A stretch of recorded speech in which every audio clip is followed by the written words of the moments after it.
Building Brock's Budget for 2024. Daryl Knight, The Standard. Brock. With 2024 municipal budget discussions just around the corner, the Township of Brock is reaching out to the public for their say in local spending. As the first part of budget discussions, the municipality recently launched an online survey. Residents can offer their feedback on the township's current services being provided, identify where residents feel an increase or decrease in current services may be warranted, or identify any new services they wish to see the township provide. The online survey is the first step for community feedback in the budget process, which will continue into the new year, with several key dates already identified.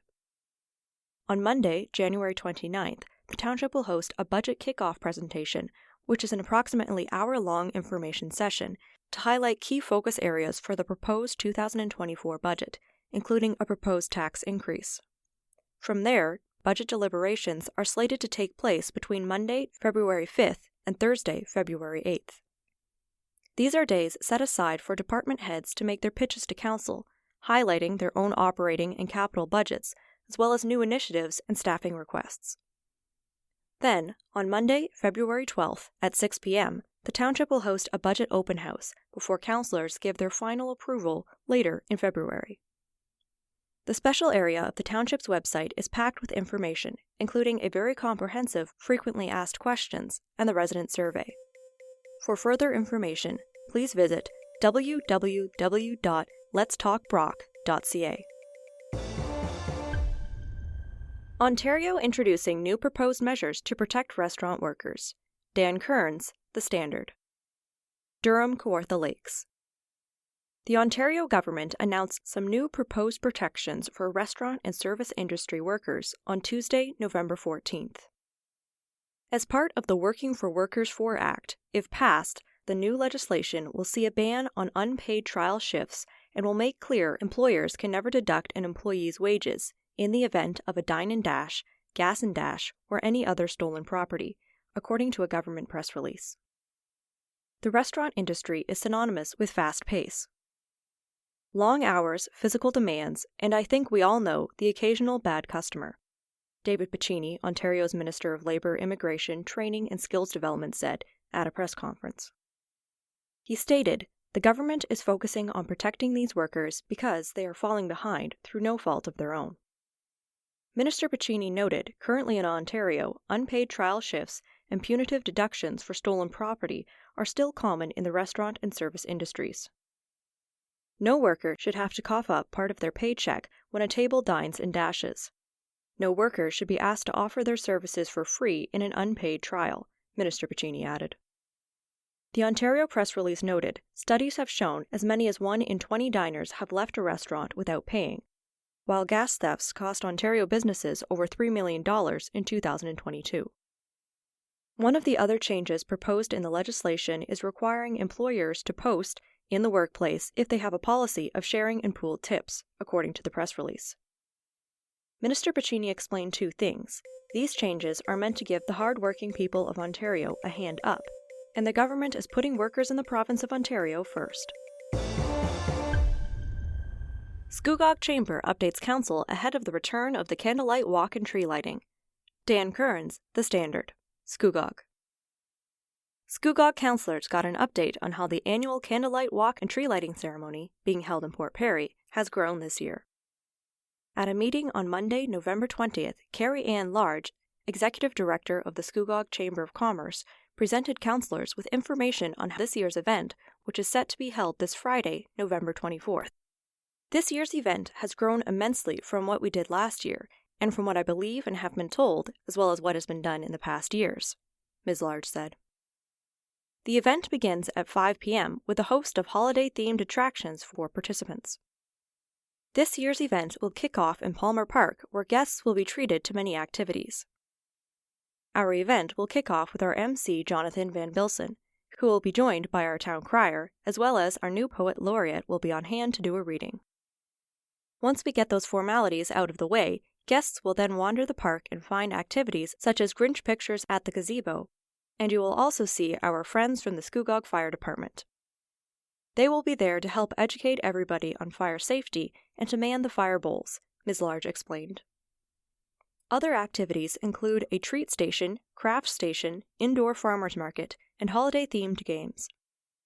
The Chamber will be looking for donations from anyone looking to get a candle for the event, and then the walk will begin and travel through downtown Port Perry. Santa Claus will also be on hand to watch the trees in the town officially twinkle with Christmas lights.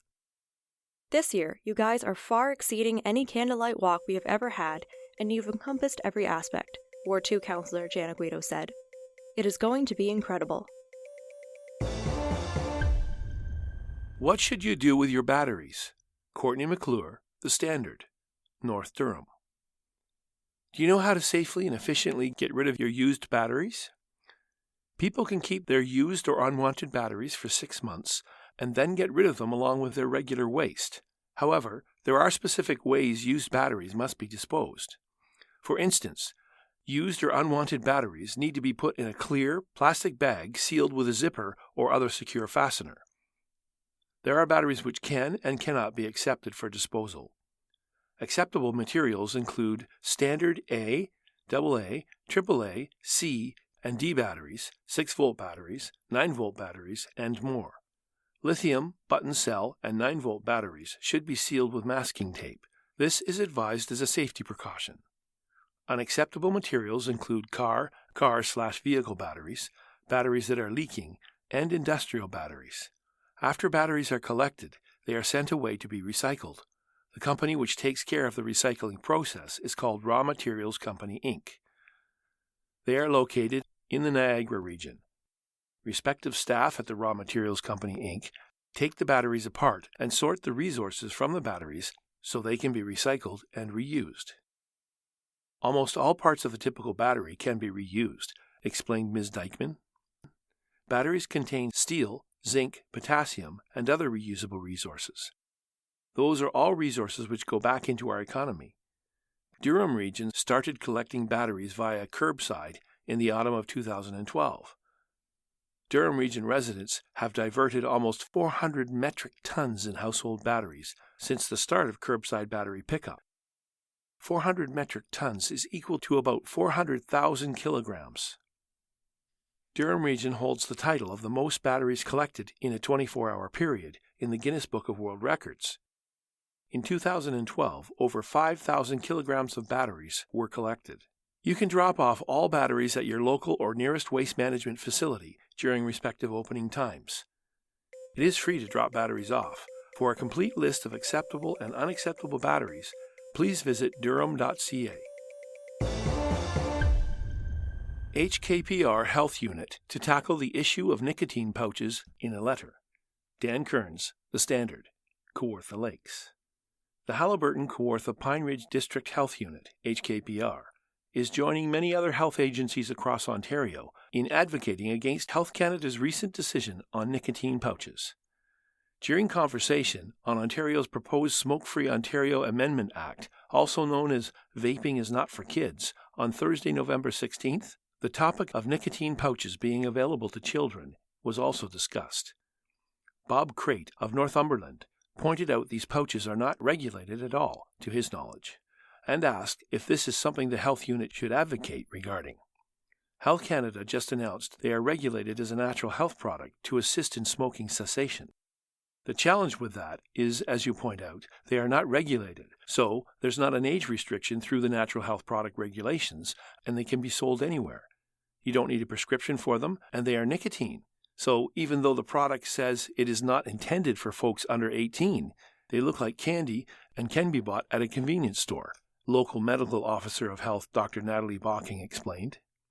Dr. Bocking suggested the health unit create a letter targeted at Health Canada for the board to endorse. The Canadian Cancer Society is one of the organizations which have stepped up to call for regulations on this product. This is the first time in more than 100 years it is legal for a nicotine product from a tobacco company to be sold to minors in Canada, Rob Cunningham, Senior Policy Analyst, Canadian Cancer Society, said in a statement. Tobacco companies cannot be trusted. It is essential the federal health ministers take action on an urgent basis. He also added, these nicotine pouches are clearly appealing to youth, with attractive flavors such as Tropic Breeze, Chill Mint, and Berry Frost, and with colorful small packages which might well hold candy. A motion was later approved by the HKPR board to have a letter produced and sent to the appropriate party for the nicotine pouches. Welcome to You've Got to Be Kidding, a podcast that offers a different perspective of life around us. Listen now to author Jonathan van Bilsen.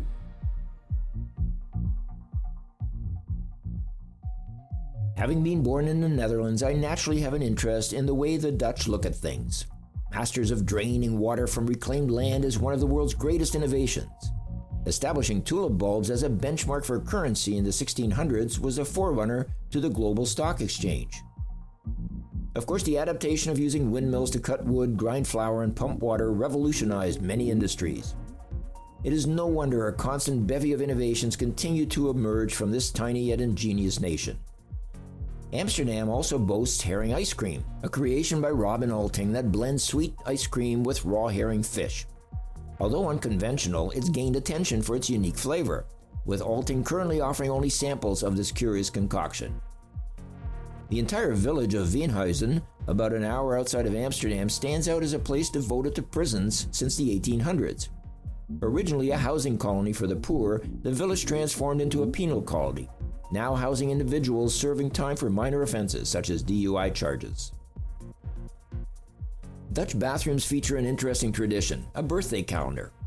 Birthdays are significant in the Netherlands, and public restrooms often display an annual calendar for visitors to jot down names, a customary way of acknowledging and celebrating birthdays.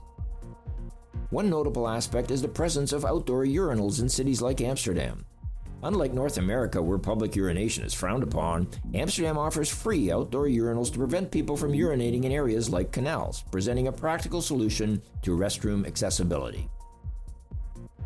Sinterklaas, the Dutch counterpart of Santa Claus, brings gifts to well-behaved children in December, embodying the tradition of transforming children into kings and queens during the darkest time of year. The Netherlands is also renowned for its bike-friendly environment, with major cities redesigned to accommodate cycling. This shift has contributed to a lower obesity rate compared to North America, emphasizing the success of promoting a cycling culture. Windmills and historical symbols still play a vital role in the Netherlands. With over 1,000 of them, many still serve practical functions for the surrounding countryside. Amsterdam hosts unique attractions like Electric Ladyland, the world's only museum dedicated to fluorescent light, and the Cat Boat, a floating cat sanctuary founded in the 1960s for abandoned sick or stray felines. Tannis Confectionery, a Dutch candy company, achieved a sweet victory by creating the world's largest gummy bear, weighing 1,700 kilograms or nearly 4,000 pounds, and standing at 2 meters by 2 meters. Fibu, a chain of self-serve fast restaurants, allows customers in the Netherlands to order items like French fries and hamburgers from vending machines, providing a convenient and unique dining experience. Many additional innovations, such as the largest cookie bag in the world, inspection toilets, and much more have set the Dutch ahead of many other European countries. It does confirm the age-old proverb, if you're not Dutch, you're not much. I'm Jonathan van Bilsen, and this is You've Got to Be Kidding. You've Got to Be Kidding was presented by X4 Media with permission from the Standard Media Group.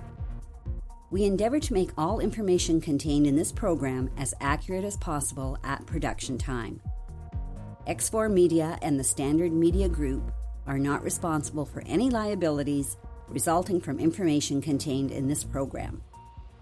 For more information, please visit x4media.ca.